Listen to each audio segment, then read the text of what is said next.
오늘 우리 말씀의 배경이 되는 장소는 성전 미문입니다. 이 미문이라는 단어는요, 성경에 딱 두 번 기록이 되어 있는데 사도행전에만 기록이 되어 있습니다. 그래서 그간에는 이 미문이 도대체 어디를 얘기하는 건가 정확한 위치에 대해서 자료마다 좀 다르게 표시하는 경우들이 많이 있었습니다. 그런데 최근에요, 이 미문의 위치가 어디인지를 알 수 있을 만한 근거를 이제 찾았다고 해요. 이 사도행전이 기록된 그 시기와 같은 시대에 살았던 로마의 정치가이자 역사가인 사람이 있는데 요세푸스입니다. 이 요세푸스가 기록한 유대 전쟁사에 바로 이 성전 미문에 대한 기록이 기록되어 있다는 거죠. 그래서 요세푸스의 기록에 따르면 이 성전 미문은 니카노르의 문이다라고 이야기를 하는 거예요. 우리 한번 그림 보겠습니다. 자료를 한번 보겠습니다. 이게 이제 성전의 평면도인데요. 이 성전에 이게 평면도가 쭉 있으면 저 가운데 뭔가 CD 디스크처럼 이렇게 쭉쭉쭉쭉 돼 있는 물결 치는 데가 이제 고기 근처가 이제 니카노르의 문인데요. 확대하겠습니다. 네, 보시면 이제 요 부분이 이제 니카노르의 문이라는 부분이에요.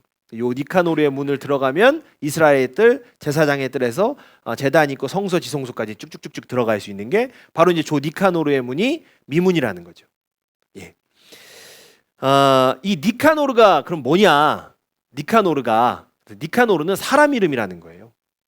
이 사람이 어떤 사람이냐면 헤롯이 이제 성전을 증축하죠. 막 완전히 거의 다시 짓다시피 증축을 하죠. 근데 이 헤롯이 성전을 재건축할 때 이 니카노르라는 사람이 최고급 동을 굉장히 많이 이렇게 후원을 했다는 거예요. 그리고 이 동을 사용해서 만든 문이 바로 이 니카노르의 문이에요. 그래서 이 문이 햇빛을 쫙 받으면 그 동이요 반짝반짝반짝하고 빛났다는 거죠. 그래서 사람들이 야, 아름답게 빛난다. 그래서 이제 미문이라고 불렀다는 거예요. 근데 이제 우리가 그림을 통해서 보셔서 알겠지만 이 문이 어디로 들어가는 문이냐면 이 문을 통해서 들어가면 이스라엘의 뜰로 들어갈 수 있었던 거예요. 성전에 이제 이스라엘의 뜰. 사실은 이스라엘 사람들은요, 저 큰 성전을 다 똑같이 생각하지 않았어요. 이 이스라엘의 뜰을 지나야만 성소가 있고 지성소가 있었기 때문에 이스라엘 사람들은요, 유대인들은 헤롯이 성전을 아무리 크고 으리으리하게 더 이렇게 확장시켜주고 지어줬을지언정, 야, 이 이스라엘의 뜰부터가 진짜 성전이다. 이방인의 뜰도 생기고 여인의 뜰도 생기고 다 생겼지만 그렇게 아무리 크게 지어주고 확장했어도요, 유대인들의 생각에는 야, 진짜 성전은 바로 저 이스라엘의 뜰부터야, 이렇게 생각을 했던 거죠. 그리고 이제 그 이스라엘의 뜰로 들어가기 위한 문이 바로 미문이었던 거예요. 그러니까 오늘 본문하고 좀 연결해서 생각을 해보면 오늘 본문에 날 때부터 걷지 못한 사람은요, 성전에 있는 8개 문 중에서 진짜 성전으로 들어가는 관문 앞에서 구걸을 하고 있었던 겁니다. 자, 이제 요 부분에 대해서, 요 부분이 의미하는 것에 대해서는 조금 있다가 좀 놔뒀다가 생각을 하겠습니다. 여기 이제 여기까지 딱 정리를 하고요. 일단 먼저 뭘 정리를 해보려고 하냐면 미문 앞에서의 오늘 본문에 대해서 좀 한번 관찰해 보려고 해요. 미문은 그런 문이고 그 다음에 이제 이 미문 앞에서 일어났던 오늘 본문의 사건을 우리가 좀 생각을 해보려고 합니다. 베드로와 요한이요, 제9시, 그러니까 우리 시간으로는 오후 3시쯤 되는 시간이에요. 성전에 기도를 하러 올라갔습니다. 이 성전에는요, 오전 기도가 있었고 오후 기도가 있었던 거예요. 그러니까 이제 이 하루에 2번 있었던 공동 시간 중에, 공동 기도 시간 중에 제자들은 오후에 마지막 타임에 기도를 하러 성전에 올라갔던 거예요. 이 제자들이 성전을 지나가기 위해서는 어디를 통과해야 되냐면 바로 그 이제 미문을 통과를 해야 되는 거죠. 그리고 이제 그 미문을 통과해서 가려고 하는데 그 미문 앞에 걷지 못하는 사람이 구걸을 하고 있었던 겁니다. 사실은요, 이 본문 속에서 걷지 못하는 사람이 미문 앞에 구걸을 한다라는 것은 대단히 전략적인 거예요. 이게 나름대로 수완이 좋은 거예요. 왜냐하면요, 장애를 가진 사람은 직업을 가질 수가 없었어요. 그러니까 사실은 생계를 유지할 수 있는 방법은 구걸하는 것밖에 없었습니다. 그런데요, 이 자선 행위를 높게 평가하는 유대인들은 자선 행위를 굉장히 높게 평가하거든요. 근데 다른 데도 아니고 어디예요? 성전 앞에서 구걸을 하는 거죠. 그러면 이 자선 행위를 높게 평가하는 유대인들은 그 성전 앞에서 구걸하는 사람을 못 본 척하고 지나가기가 쉽지 않다는 거예요. 거기다가요, 그 시간에 성전에 온 사람들은 어떤 사람들이에요? 시간에 맞춰서 기도하러 온 나름대로 경건한 유대인들이에요. 그러니까 더더욱이나 그냥 지나치기가 어려운 거죠. 그러니까 정리를 해보면 성전 앞에서 그 기도 시간에 특히 이 미문 앞에서 구걸을 한다? 이거는요, 성공이 보장된 거예요.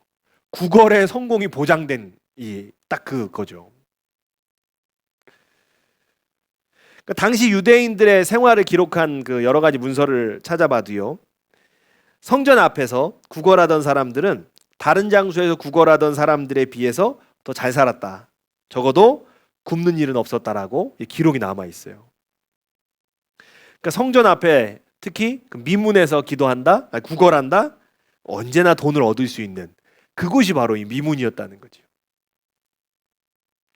그러니까 오늘 본문에 날 때부터 걷지 못하던 사람도 그 성공이 보장된, 구걸의 성공이 보장된 미문 앞에 앉아 있었던 거예요.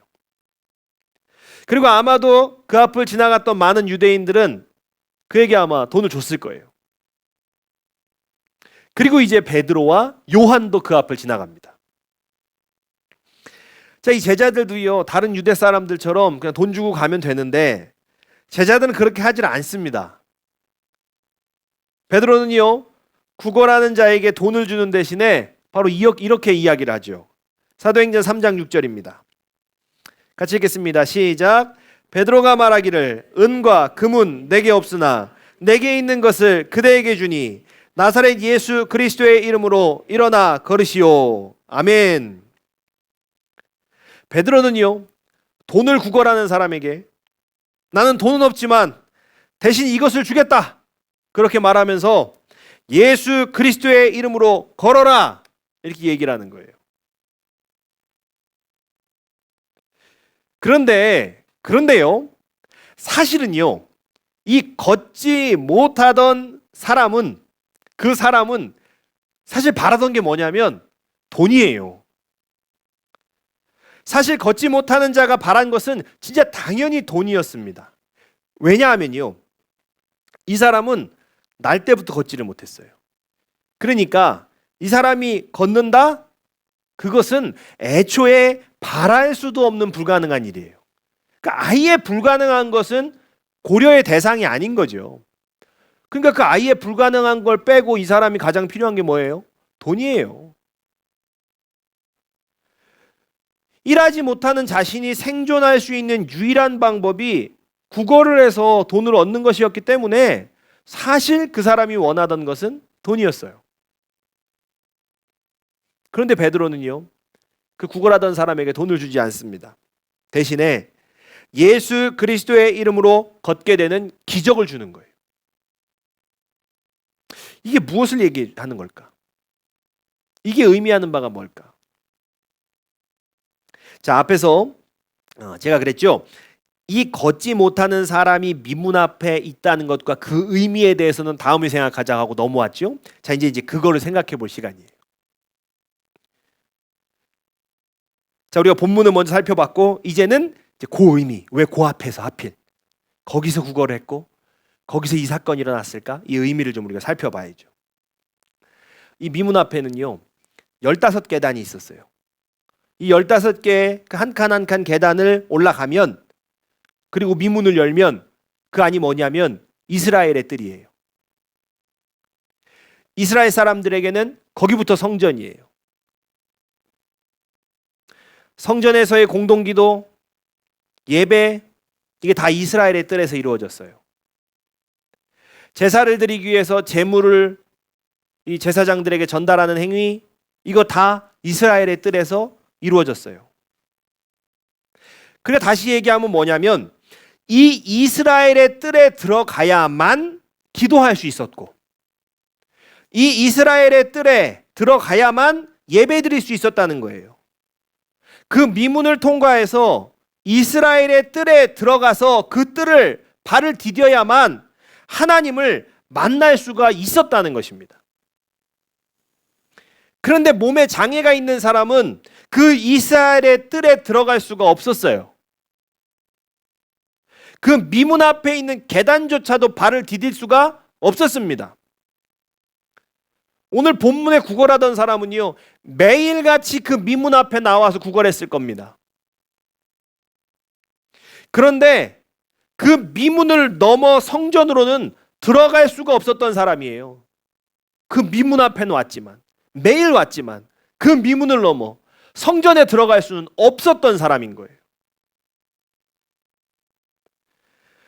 저 미문 너머에 이스라엘의 뜰은 도대체 어떻게 생겼을까?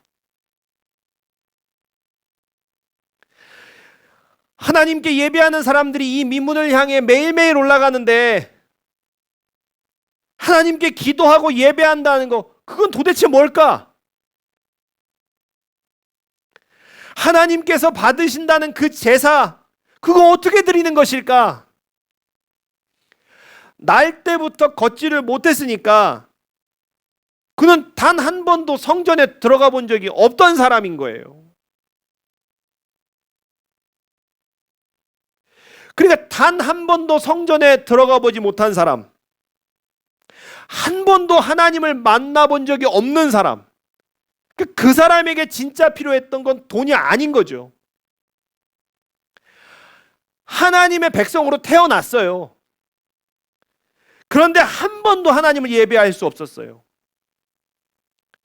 하나님의 백성으로 태어났지만 하나님을 예배해 볼 수 없었던 사람, 그 사람에게 진짜 필요한 건 그 돈이 아니었던 거예요.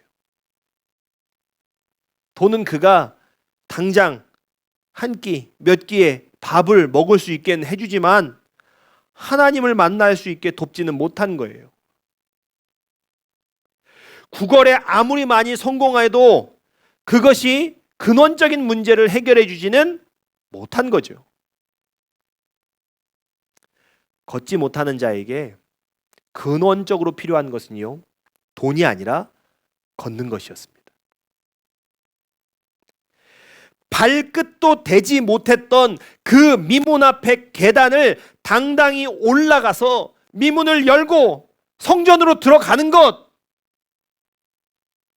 성전에 임재하시는 하나님, 자신의 백성의 기도와 찬양을 받으시는 하나님, 태어나서 한 번도 만나보지 못했던 그 하나님을 만날 수 있도록 걷는 것, 그에게 진짜 필요한 것은 바로 이것이었어요. 이게 구걸하던 사람의 근원적인 필요였습니다. 사람들은요, 이 말씀을 보면서 와, 걷지 못하는 사람이 걸었다, 거기에 방점을 두고 이 말씀을 봅니다. 그런데 사실 성경이 이야기하고자 하는 바는 그 뒤에 있어요. 자, 사도행전 3장 7절로 8절입니다. 같이 보겠습니다. 시작. 그의 오른손을 잡아 일으켰다. 그는 즉시 다리와 발목에 힘을 얻어서 벌떡 일어나서 걸었다. 그는 걷기도 하고 뛰기도 하며 하나님을 찬양하면서 그들과 함께 성전으로 들어갔다. 아멘. 구걸하던 사람은요, 마침내 성전으로 들어갔다는 거예요. 그가 걷게 되어서 기뻐서 집으로 돌아갔다는 게 아니에요. 막 좋아가지고 뛰어가면서 나 걷는다 막 이러면서 온 동네 사람들을 자랑하러 갔다는 게 아니에요. 성경은 뭐라고 기록합니까? 찬양하며, 하나님을 찬양하며 성전으로 들어갔다는 거예요. 미문을 지나는 수많은 유대인들이요, 경건하다라는 유대인들이요, 그의 근원적인 필요를 알지 못했습니다. 사실은 구걸하던 본인조차도 자신의 필요를 알지 못했어요. 자신의 근원적인 필요를, 그 뭐가 필요한지 잘 몰랐어요. 그런데 누가 아셨습니까? 예수님이 아셨어요. 베드로를 통해 나사렛 예수 그리스도의 이름으로 그를 걷게 하십니다. 사실은요, 우리도 참 당장의 눈앞의 필요밖에는 잘 몰라요. 우리도 당장의 눈앞의 필요, 참 우리도 그거밖에 잘 모릅니다. 그런데 하나님께서는요, 우리의 인생에 그 근원적인 필요를 아신다는 거예요.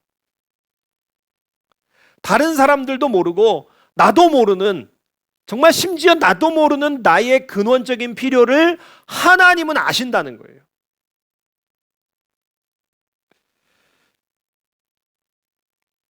하지만 사람들은요, 이 나의 근원적인 필요를 알지 못하잖아요. 그러니까 알지 못하니까 당장 눈앞에 표면적인 필요를 채우고 싶은 겁니다. 그렇게 살아가는 거죠. 여러분들은 무엇이 필요하신가요?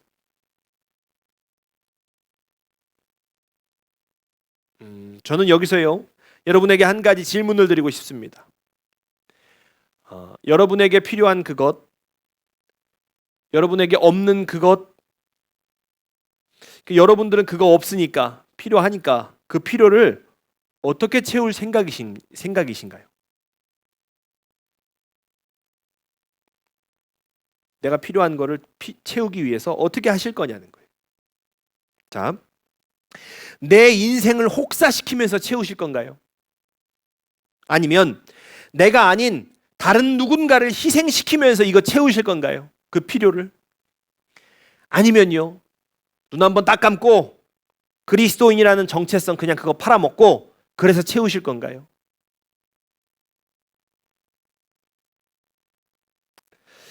제가 이 질문을 하는 이유가 뭐냐면요, 이 질문을 하는 이유가, 이 질문이 나의 필요가 정말 표면적인 필요인지 아니면 진짜 근원적인 필요인지 구별할 수 있도록 도와주기 때문이에요. 하나님께서 주신 소중한 내 인생을 이렇게 혹사시키면서까지 이게 필요한 건가? 이 땅에서 단 한 번 주어지는 내 인생을 혹사시킬 만큼 이게 필요한 건가? 내 부모를, 내 자식을, 내 주변 사람을 희생시키면서까지 이게 나의 필요를 채워야 되는 건가? 나도 이 땅에 한 번 주어진 인생인 것처럼 그들에게도 단 한 번의 인생이 주어지는데 그 인생을 나를 위해 쓰게 하면서까지 이거 꼭 얻어야 하는 것인가? 하나님의 눈을 피해서 그리스도인이라는 정체성까지 버리면서까지 이거 정말 내게 필요한 것인가? 사실 하나님의 눈을 피한다는 건 그냥 내 바람이지 하나님의 눈은 피할 수 없는 거죠. 모든 것을 감찰하시는 하나님의 눈을 어떻게 피할 수 있겠습니까?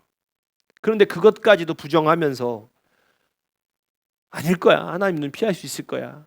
그렇게 부정하면서 이거 과연 내게 필요한 것인가? 여러분 삶 가운데 뭐가 부족한 것 같아서, 무엇이 없는 것 같아서 그거 좀 가져야겠고 그거 필요하다는 생각이 들어서 그럴 때요, 이 질문을 좀 해보셔야 돼요. 이 질문을 해보셔야 돼요. 스스로에게 질문해 보셔야 돼요. 그리고 만약에 이 중에 하나라도 뭔가 좀 걸리는 게 있어요. 이 중에 하나에라도 뭐 걸려요. 그러면 그것은 표면적인 필요일 뿐이지 그 근본적인, 근원적으로 우리에게 필요한 필요가 아니라는 거예요. 자, 그것이 나의 표면적인 필요라는 것, 그 말은 어떤 의미냐? 그 필요를요, 채운다? 아무리 사실 채워도 또다시 채워지지 않는 공허함에 시달릴 수밖에 없다는 거예요. 그러니까 아무리 갖고 와도, 아무리 내가 가져도 채워도요, 늘 공허한 거예요, 그냥. 그래서 우리가 뭘 알아야 되느냐? 나의 근원적인 필요를 알아야 됩니다. 근원적인 필요를. 내가 정말 돈이 필요한 걸까? 아니면 돈 없이 살던 시절 받았던 내 안의 상처가 치유되는 그 치유가 필요한 걸까? 내가 진짜 성공하는 게 필요한 걸까? 아니면 내가 지금 나의 가치를 끊임없이 타인에게 그 타인의 평가에 의존하고 있다라는 것에 대한 깨달음이 내게 필요한 것일까? 내 삶을 안정적으로 보호해 줄 수 있는 게 필요한 걸까? 아니면 알 수 없는 미래를 두려워하지 않는 용기가 필요한 걸까?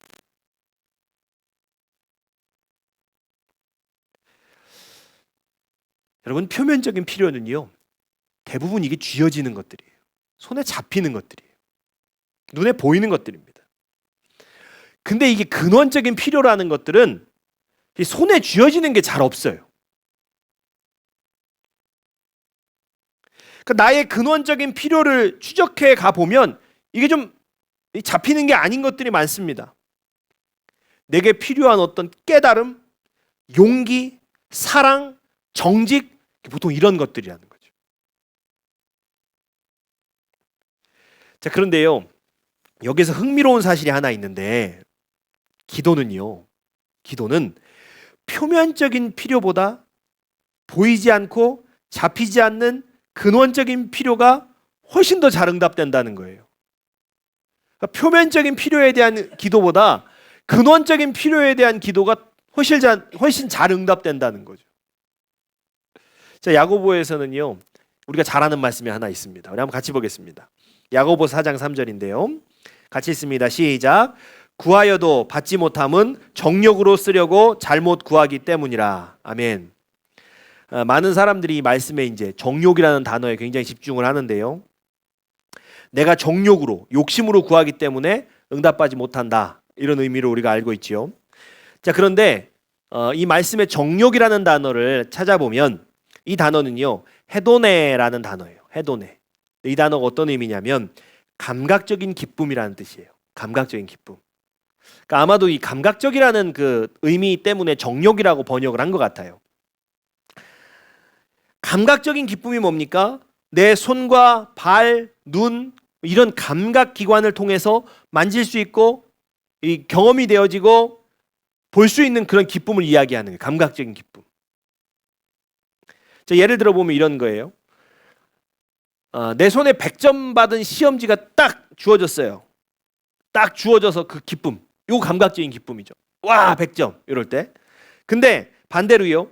시험의 결과와 상관없이 내가 이 시험을 준비하는 과정 가운데 쏟아부은 열심과 최선, 그 가운데서 얻게 된 소중한 깨달음, 요러고 이제 비감각적인 거예요. 그런 기쁨이죠. 자, 집값이 올랐어요. 10억짜리 아파트에 산다? 우리 집 이번에 10억 찍었다! 그러면 이거 감각적인 기쁨이에요. 인천이니까 맞출까요? 와, 10억! 이 감각적 기쁨이에요. 그런데 반대로요. 내가 어디에 사는지 상관없이 내가 해지면 돌아갈 곳이 있어서 감사하다. 하나님 내 이 보금자리 주셔서 감사하다. 이거요. 이게 이제 비감각적인 기쁨이라는 거죠. 성경은요. 감각적인 기쁨을 잘못 구해서 응답받지 못한다는 겁니다. 그러니까 감각적인 기쁨은 뭐예요? 만져지고 느껴지고 보이는 거 그 얘기하는 거잖아요. 그럼 다시 얘기하면 뭐예요? 표면적 필요와 같다는 거예요. 그러니까 다시 얘기하면 표면적 필요는 구해도 잘 얻지 못한다는 것입니다. 왜 그럴까요?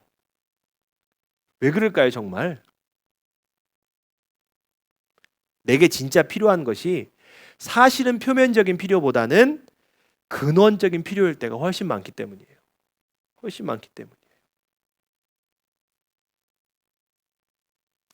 우리는요, 내 인생의 표면적인 필요가 안 채워지면 큰일 나는 줄 알고 삽니다. 이번에 이거 안 되면 나 큰일 나는데. 이번에 내가 성공 못하면 큰일 나는 줄 알고 살아요. 사실은 모세도 그랬어요. 모세도. 출애굽기에는요, 하나님께서 모세에게 어떤 임무를 주시냐면 이스라엘 백성들을 출애굽시켜야 할 임무를 모세에게 주세요. 자, 그런데 모세는 그 일을 하고 싶어 하질 않아요, 사실. 모세가 뭐라고 얘기하냐면, 하나님, 저는 말을 잘 못해서 그 이스라엘의 지도자를 할 수가 없습니다 라고 이야기하는 거예요. 그러니까 모세가 보기에 자기에게 필요한 그 능력은 뭐냐면 말을 잘하는 거예요. 자신에게 없는 게 뭐냐? 이게 지금 말 잘하는 그 능력이 없는 거죠. 이게 모세의 필요였습니다. 모세는요, 내가 이 말 잘하는 능력, 이 필요 없이는, 이거 필요가 채워지지 않고는 절대 이스라엘의 지도자를 할 수 없다고 생각을 했던 거예요. 그런데 하나님께서는요, 그 필요를 채워주지 않으세요. 대신에 뭐라고 말씀하십니까? 말은 아론이 하면 된다. 그러면서 기어이 모세를 쓰시는 거예요. 실제로 출애굽 과정을 보면요, 모세의 능숙하지 못한 언변과 하나님의 능력 간에는 아무 상관관계가 없습니다. 모세가 말을 잘하든 못하든 하나님께서 애굽의 10가지 재앙을 일으키시는 데는 아무 문제가 없었어요. 모세가 말을 못해도요, 홍해가 갈라지는데 아무 지장이 없었습니다. 모세가 말을 못해도요, 반석에서 물이 나고 하늘에서 만나가 내리는 것에는요, 아무 문제가 없었다는 거예요.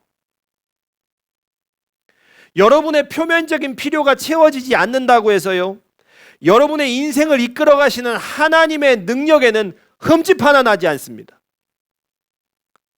내가 부족한 게 있어도, 내게는 채워지지 않은 게 있어도 하나님께서 나를 사용하시고 내 삶을 이끌어 가신 데에는 어떤 부족함도 없다는 것입니다. 모세는요, 왕자 시절에, 애굽의 왕자 시절에 동족 이 유대인들, 이스라엘 사람들에게 받은 상처가 있었어요. 어떤 상처가 있었냐면, 이 이스라엘 사람들을 괴롭히는 애굽 사람을 어떻게 하다가 때려 죽여요. 그러고 났는데 동족들이 고마움을 표시하는 게 아니었어요. 네가 우리의 재판관이냐라고 하면서 막 비아냥거리기 시작한 거예요. 모세는 그 길로 미디안으로 도망갔습니다. 그런데 하나님께서 다시 그 백성들 앞에 서라는 거예요. 40년 전에 자신을 비웃고 비아냥거리던 사람들 앞에 서야 되는데 진짜 폼도 안 나게 버벅거리면서 서고 싶지는 않았던 겁니다. 그러다가 또 비웃음을 당하면 어떡해요?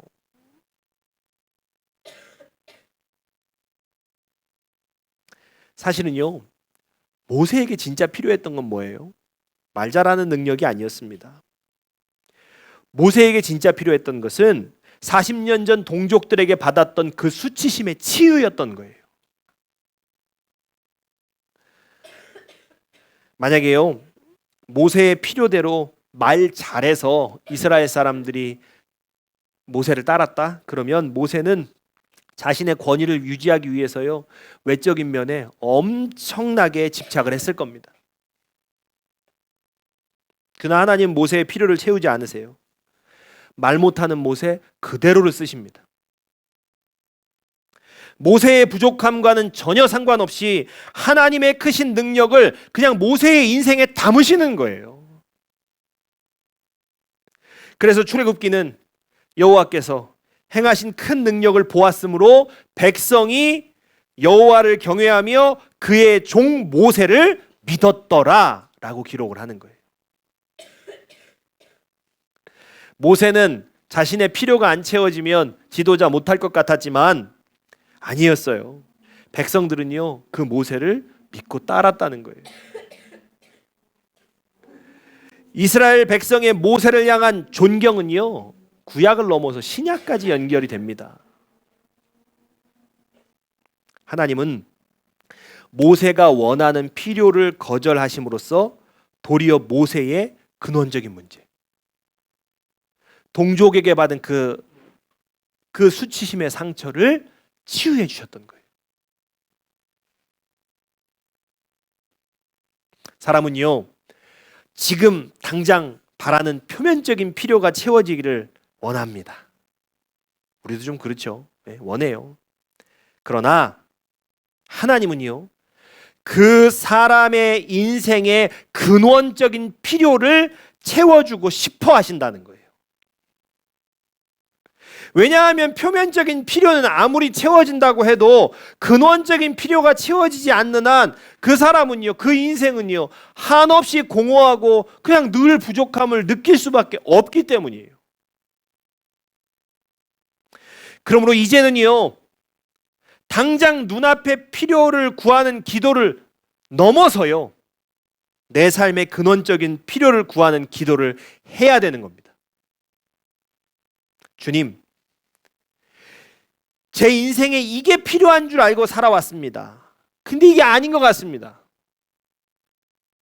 이것만 되면, 이것만 채워지면 진짜 바랄 게 없을 것 같았는데 아닌 것 같습니다. 아무리 필요를 채워도, 내가 원하는 그 눈앞에 보이는 필요를 아무리 채워도 그거 완전해지지가 않습니다. 그러니까 하나님, 내 인생에 진짜 필요한 게 무엇인지를 알려주십시오. 제가 그것 구하겠습니다. 제가 그것을 구하겠습니다. 근원적인 필요를 구하겠습니다. 그리고 나의 근원적인 문제를 해결해 주십시오. 여러분, 이제 우리가 이런 기도하셔야 돼요. 여러분, 기도하면서 여러분의 진짜 필요를 찾아가실 수 있기를 바랍니다. 여러분의 진짜 필요를 구하시기를 바랍니다. 그래서 아무리 필요를 채워도 채워지지 않는 불완전한 삶에서 벗어나실 수 있기를 주의 이름으로 축복합니다. 나의 근원적인 필요를 채우시고 나의 근원적인 문제를 치유하시는 하나님의 능력이 저와 여러분 안에 충만하시기를 주의 이름으로 축복합니다. 아멘. 우리 같이 찬양하고 기도하겠습니다.